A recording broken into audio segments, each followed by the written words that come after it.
En un pequeño pueblo olvidado por el tiempo, existía una vieja casona conocida como la Casa de las Sombras. Nadie vivía allí desde hacía más de 50 años, y los lugareños evitaban pasar cerca, pues decían que quien entraba jamás volvía a ser el mismo. Una noche de tormenta, Héctor, un joven escéptico, apostó con sus amigos que pasaría la noche en la casa. Armado con una linterna y su teléfono para grabar, cruzó el umbral de la deteriorada puerta de madera. El interior estaba cubierto de polvo y telarañas. Los muebles permanecían en su sitio, como si los antiguos dueños hubieran salido y nunca regresado. El aire olía a humedad y algo más, un hedor rancio que le revolvió el estómago. Mientras exploraba, Héctor notó algo inquietante.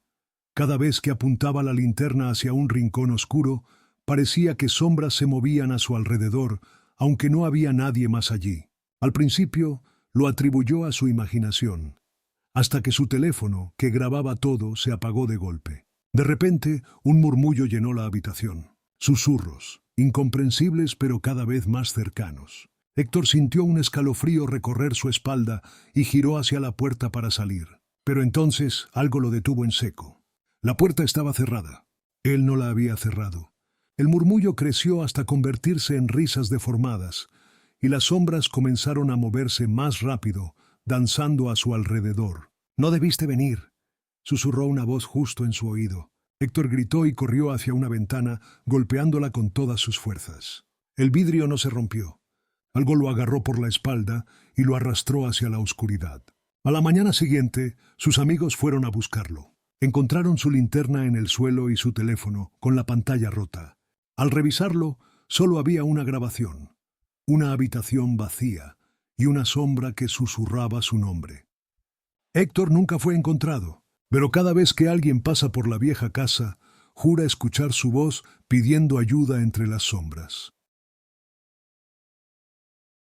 Habían pasado 5 años desde la desaparición de Héctor, pero en el pueblo aún se susurraba su nombre con miedo. Sus amigos nunca superaron lo ocurrido aquella noche. Nadie volvió a entrar a la casa, y los rumores de que su espíritu seguía atrapado allí crecieron con el tiempo. Sin embargo, Daniel, su hermano menor, nunca dejó de buscar respuestas. Creció obsesionado con descubrir qué le había pasado a Héctor. Mientras más investigaba, más historias escalofriantes encontraba sobre la Casa de las Sombras.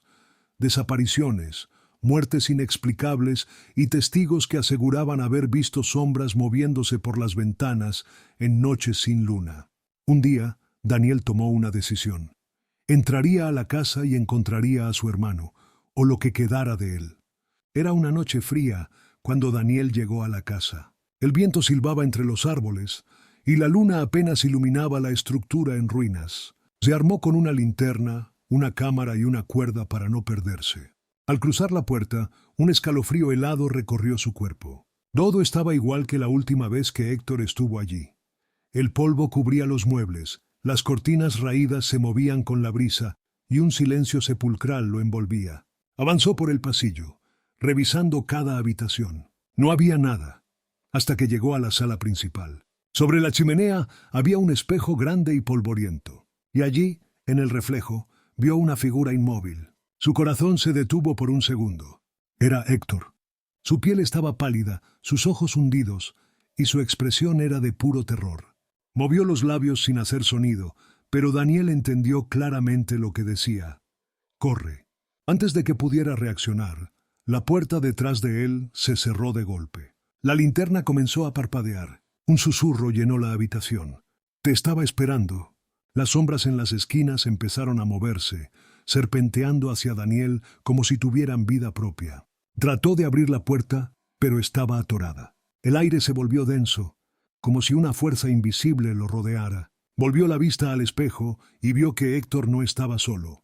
A su lado, una silueta oscura se alzaba, alargada e imposible, con ojos como pozos sin fondo. Su boca se abrió lentamente, dejando ver una sonrisa antinatural. «¿Uno más para la casa?», susurró la voz con un tono burlón. Daniel sintió que algo lo jalaba hacia el espejo. Gritó y forcejeó con todas sus fuerzas, pero sus pies ya no tocaban el suelo. El reflejo en el espejo se distorsionó, volviéndose un abismo de oscuridad.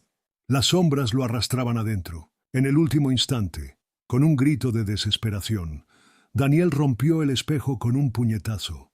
El vidrio explotó en 1000 pedazos y un aleteo de sombras invadió la habitación. Un grito gutural llenó el aire y la casa entera pareció estremecerse. Daniel cayó al suelo jadeando. Las sombras se replegaron hacia las esquinas, desapareciendo en la oscuridad.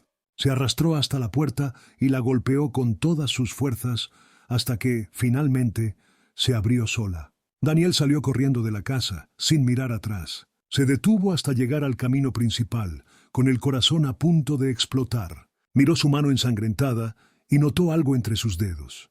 Un pedazo del espejo roto. Lo levantó y miró su reflejo. Y allí, dentro del espejo, vio a Héctor, mirándolo fijamente, atrapado en la oscuridad. Su hermano no había escapado. Y ahora Daniel entendía que la casa de las sombras nunca lo dejaría ir del todo. Daniel no pudo dormir aquella noche. Cada vez que cerraba los ojos, veía el reflejo de Héctor atrapado en el fragmento de espejo. Su hermano estaba allí, en algún lugar entre la realidad y la oscuridad. Sabía que solo tenía 2 opciones: olvidar lo que había visto o regresar a la casa y terminar con la maldición de una vez por todas. Eligió la segunda. Después de investigar en viejos archivos del pueblo, descubrió que la Casa de las Sombras perteneció a una familia que practicaba rituales oscuros. Según los textos, atrapaban almas en los espejos para alimentar a una entidad de las sombras. El único modo de liberar a los atrapados era destruir el espejo original, aquel que servía de portal entre ambos mundos. Pero había un problema. Quien rompiera el espejo quedaría maldito para siempre. O peor aún, podría tomar el lugar de los atrapados. Daniel no dudó. Si había una oportunidad de salvar a Héctor, la tomaría. A medianoche, regresó a la casa con una linterna, un martillo y el fragmento del espejo en el que aún podía ver a Héctor. Las sombras lo esperaban. Al cruzar la puerta, sintió cómo el aire se volvía pesado y frío. La casa vibraba con una energía oscura, como si supiera que había vuelto. Daniel corrió hasta la sala principal, donde el espejo original había vuelto a estar entero, como si nunca lo hubiera roto antes. «Dámelo», susurró una voz desde la oscuridad. La entidad se materializó. Era una sombra alta y retorcida, con extremidades demasiado largas y ojos como agujeros negros. Se deslizó por las paredes rodeándolo. Daniel no escuchó. Levantó el martillo y golpeó el espejo con todas sus fuerzas. ¡Crack! El vidrio se astilló, pero no se rompió del todo. Las sombras rugieron. La entidad gritó con furia y lanzó a Daniel contra la pared. Sintió un dolor punzante en la cabeza, pero se obligó a levantarse. Héctor apareció en el reflejo con los ojos llenos de terror. «Hazlo ahora». Daniel reunió todas sus fuerzas y golpeó una última vez. El espejo se hizo añicos. Un grito desgarrador llenó la casa cuando las sombras comenzaron a desintegrarse, retorciéndose de dolor. La entidad intentó aferrarse a las paredes, pero fue absorbida por la oscuridad. Y entonces la casa quedó en silencio. Daniel cayó de rodillas, respirando con dificultad. Miró alrededor. Héctor ya no estaba en los fragmentos del espejo. Lo había logrado. Pero cuando intentó ponerse de pie, sintió que algo estaba mal. Su cuerpo se sentía ligero, demasiado ligero. Corrió hacia una ventana para ver su reflejo en el cristal. Y lo entendió todo. Había tomado el lugar de su hermano. Ahora él estaba atrapado en la casa de las sombras. A la mañana siguiente, los vecinos encontraron la casa vacía. Daniel había desaparecido sin dejar rastro, tal como Héctor años atrás. Pero desde entonces, nadie volvió a ver sombras moviéndose en la casa. Sin embargo, si alguien se acerca lo suficiente y mira en los cristales rotos, podrá ver el reflejo de un hombre pidiendo ayuda.